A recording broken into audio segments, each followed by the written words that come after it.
Hello, this is Mad Cat, the angry egalitarian that discusses this and that. Today we're doing things feminists say, number 10. And remember, saying that you're doing something innovative that benefits women is not necessarily innovative, it's just slapping a new sticker on a product we already have. All right, so let's get started with the screen share today. We're looking at the Bumble CEO, courtesy of Bumble. So, now this is Whitney Wolf's, and she was originally a co-founder of Tinder, which was a dating app. Now, she sued the company for sexual harassment and published her text conversation with fellow co-founder Justin Mantine as evidence. And she since has settled their lawsuit, and I guess Mantine is no longer with the company. I'm not fully aware of anything about what that is going on, but let's go ahead and continue. In some ways, Bumble resembles Tinder. Users swipe left no, right yes on profiles of potential partner. If there's a match, both users are notified. But on Bumble, unlike Tinder or OkCupid, only the woman can begin a conversation. I repeat, only a woman can begin a conversation. Feminists are always wanting equality. Feminists are always saying how men and women should be treated equally, and yet this app is being specifically misandrous in saying that men are not allowed to initiate conversation. Only women can. But let's read further. In the 8 months since its launch, Bumble reports to have ballooned to over 500,000 users. When the company said spent an average of 62 minutes per day in the app. Perhaps still more impressive, the ratio of women to men used in the app, which is about even. Uncommon for this sector. The company also plans to incorporate the LGBTQ communities, a priority, though it has yet to introduce any particular innovating features to that end. Because, other sites like OkCupid does cater to LGBTQ, although I do love that they put a period between all of that, kind of phoning it in their Vanity Fair. But we're going to kind of take a look at this entire article to kind of get a sense of what's going on here. Let me see if I can zoom this in.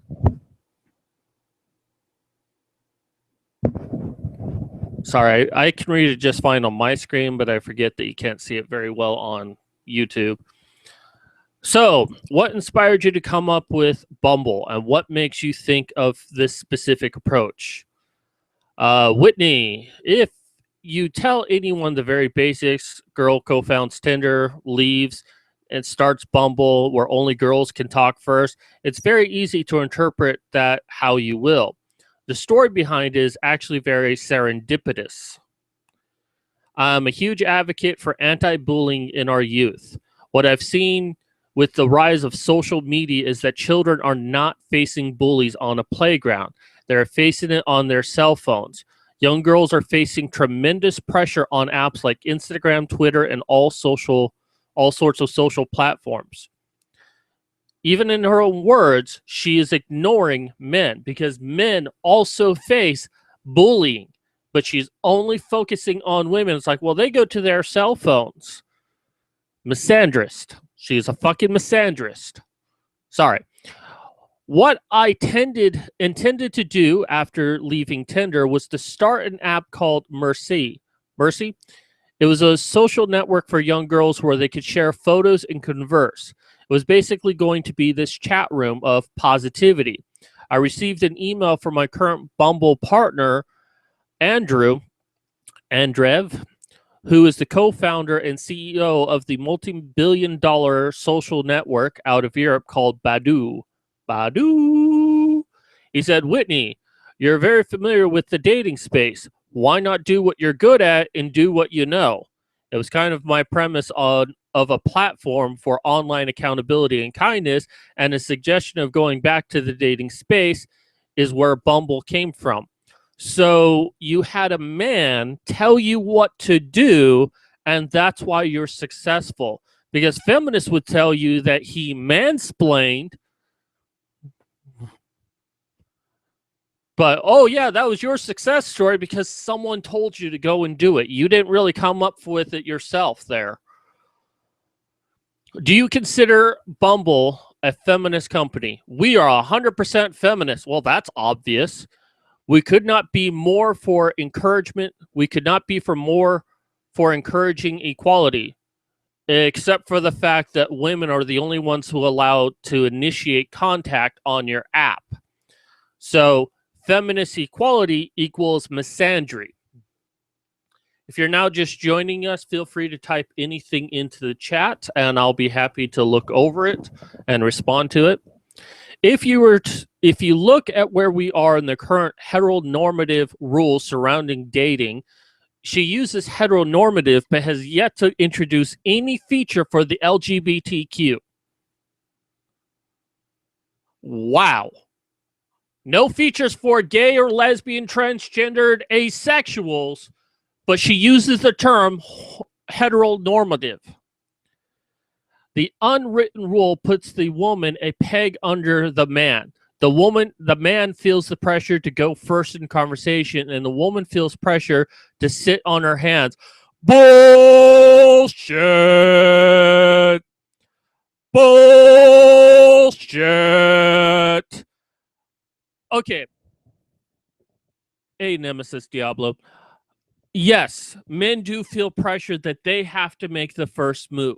In any dating application I've ever been a part of, and I will admit that I have been a part of them, Adult Friend Finder, OkCupid, Yahoo Personals, back when they had it, I was there for all of that. And 99% of the time, any conversation that I had with a woman was initiated by me.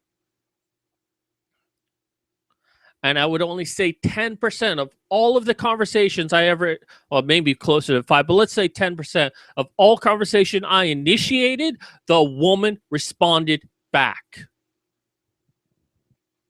So telling me that women feel pressure to sit on her hands, that is complete and utter bullshit. Because those women would not have contacted me. I don't think there's any denying it. If we can make some of the pressure off a man, and put some of that encouragement in the woman's lap, I think we're taking a step in the right direction, especially in terms of really being true to feminism. I think we are the first feminists, or the first attempting at a feminist dating app that encourages equality by taking away the ability of men to make contact with a woman. Again, feminist equality equals misandry. Now you see why I'm reading this whole thing. Hey there, Tiberius. Good to see you again. Good to see both of you again. Are there other ways you think gender roles play out in dating apps? For young women right now, we work crazy hours. We're busy and we're exhausted, and we're also motivated and ambitious. Because apparently men are not working crazy hours. Apparently men are not busy, exhausted, and motivated and ambitious. Only women. Much agreement there, Tiberius Kirk. It is social acceptance that a man initiate the first move. But no catcalls. Don't interrupt me in a public place, they say. Now, this was what Tiberius Kirk was saying. Okay, where was I? And sometimes we just want to go home and get in our pajamas and sit on the couch and do work from our laptops while eating takeout. For our mothers, traditionally, that was unacceptable. If you want to meet a nice man, you're expected to socialize often, and work was guarded in a different way. It was different era. Now women are expected to be equal to men in so many capacities. Expected to be equal? Well, actually, I do expect women to, take care of themselves financially, career wise, education, and not have to rely on anyone else for that. However, for feminists, that reality is much different. They do require each other to do this and then still blame men for everything. Yet the one disconnect was with relationships. I always found it bizarre or strange that there was this unwritten set of rules around how a woman could interact with a man in terms of starting a conversation. While a man traditionally is always expected to make the first move, he risks rejection in a real way. Wow, that is actually true. Men do risk rejection when they initiate the conversation. They risk rejection in many other ways, but that is actually very true. And when a man feels rejected, oftentimes he may respond in aggression. I don't think that's oftentimes. I think those are the exceptions to the rules. Most men just back away and it's like, okay, whatever, and go on their merry way. So, yeah, this is a bit biased here. When you impose a restriction, you may say one party or the other must speak first. It does something very fascinating. Yeah, it stops being about equality. I mean, if they had a separate app that was basically the same thing that allowed men to initiate contact, I couldn't argue with that. But they only have one app. And the restrictions you mentioned is that women must begin conversations on Bumble. How do you think it will change the way things work in the online dating world? For the first time in tech space, the woman has been encouraged to be on even playing field.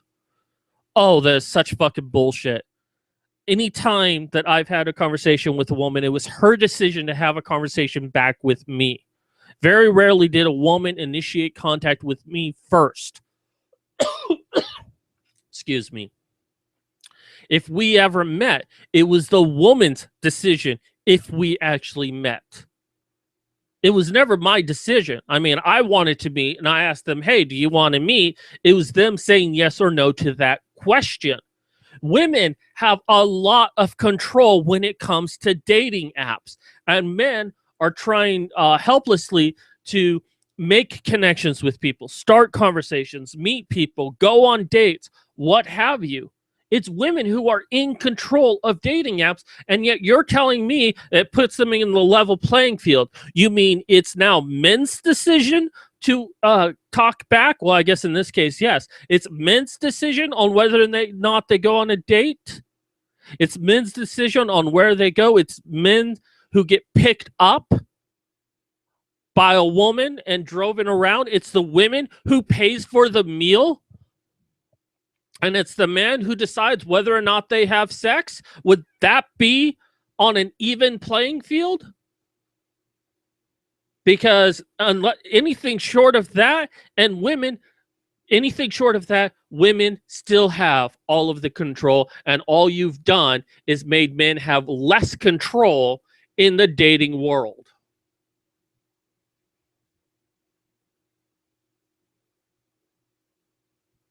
Yeah, and that's a very good thing.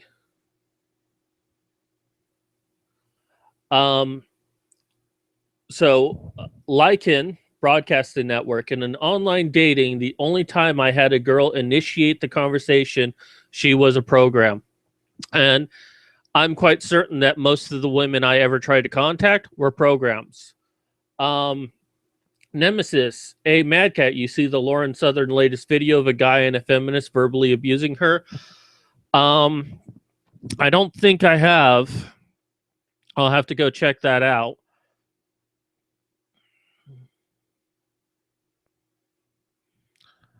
But anyways, back to this conversation here.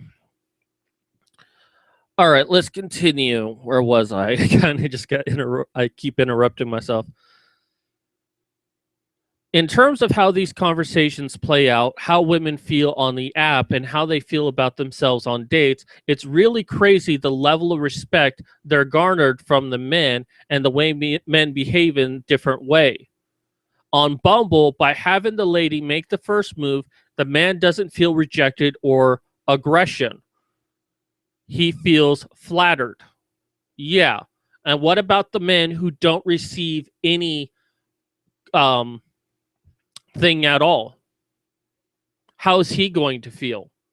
Especially if no one contacts him and he can't contact anyone back? Do you think he's going to feel flattered by that? Oh, wait, you probably have dummy accounts that contact men at random just so they don't feel like complete losers.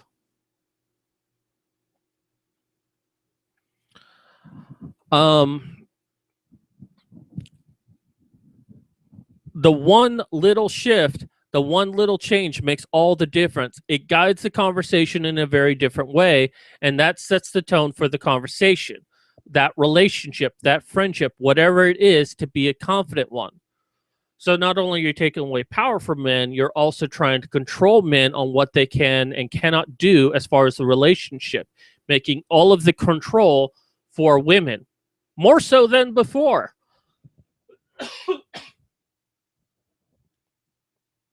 This is why people become MGTOW. Excuse me. You're making it much easier for men to become MGTOW. Aren't you concerned about this at all?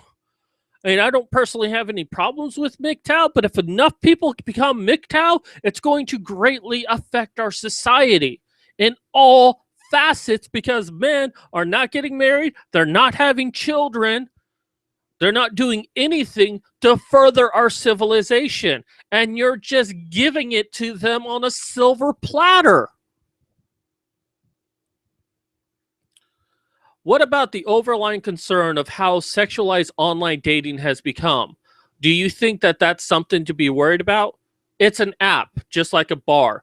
You're never going to see a sign on your favorite bar of your block that says only for hookups tonight or don't come in if you don't want to go home with someone. It's a place to meet people. It's a place to be, and whatever you do with your intentions, that there with your interaction there is really up to you. Not really if men can't communicate. To say these apps are solely for sexual encounters or for one night stand, that takes two. If a woman and a man choose to turn this into app into a sexual endeavor, they wanted that and they're completely okay. There's some speculation of how hyper attractive some of your users are, particularly in the beginning of a new batch. Are these actual models or are they meant to encourage your users in some way? We actually hear that all the time. Maybe because they're true.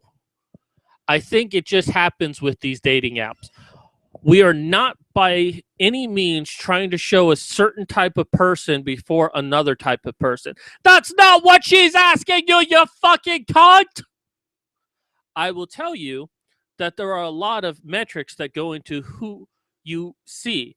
How attractive someone is plays into your queue and how many swipes they have done, how many messages they've sent versus how many you've sent.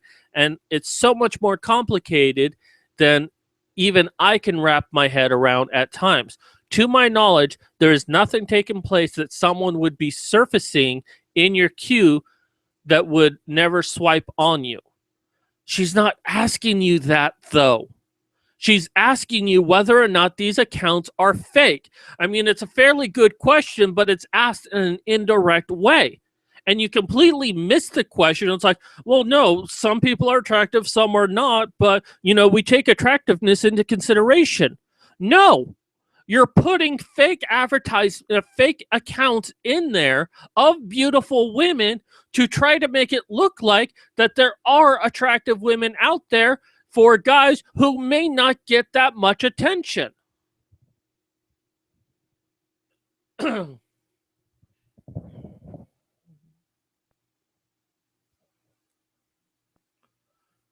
And that was pretty much it for this story.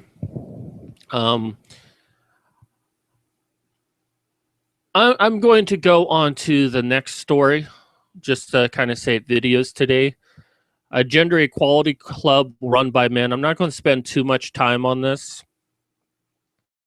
Last year, students at Wharton University, University of Pennsylvania's Graduate Business School, started a campus focus group on gender equality.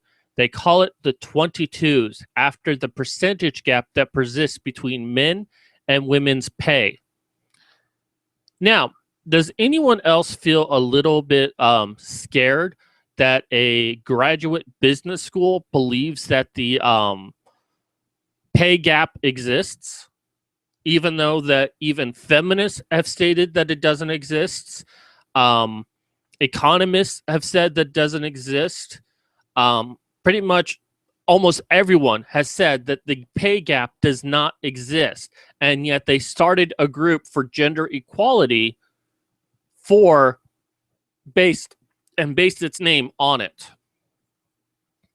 Oh, but all the founders and membership are entirely men. This is actually the honey badger equivalent for feminism, an all-men group for gender equality. Well, to be fair, the honey badgers are not an all-woman group, but most people think of them that way. I'm perfectly okay that they do. One of the key ideas behind the group was we wanted to dispel the notion that gender equality is a woman's issue. Simran Singh, sorry if I'm mispronouncing that, who graduated from Wharton this year and now works as a senior product manager for VMware. We wanted to show that it's a universal issue. Well, it is a universal issue, except for the fact that you're using wrong data. The new club at Wharton is just one of a number of ways that men who attend top flight business schools are getting more involved in the support of gender equality. The efforts reflect the growing import of the topic among the next generation of business leaders and the reality that most of these climbing the top rungs of the corporate ladder are still men. Only 38% of MBA students in North America are women. That has nothing to do with gender equality. That has entirely everything to do with choice.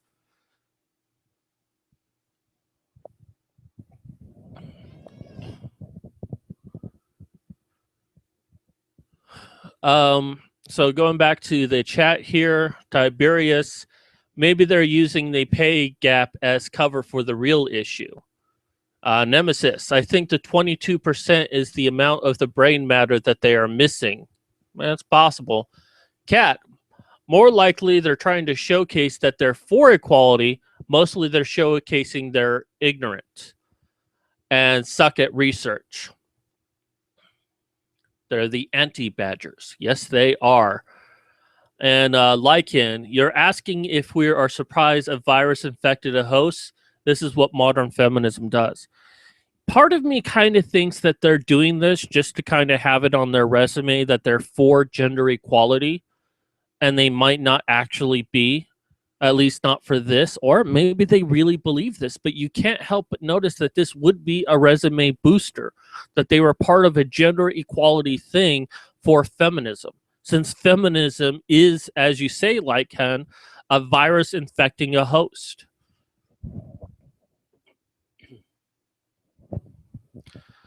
Business schools have been increasingly trying to address such gender discrepancies by boosting their numbers and rethinking the tone of their programs. Just last week, the heads of 40 business schools sat down at the White House to discuss gender equality issues in the workplace. Other efforts include steps such as recruiting more female faculty members, offering assertiveness coaching for female students, and adding more case studies featuring women to the curriculum. Oh, yeah, only things for females.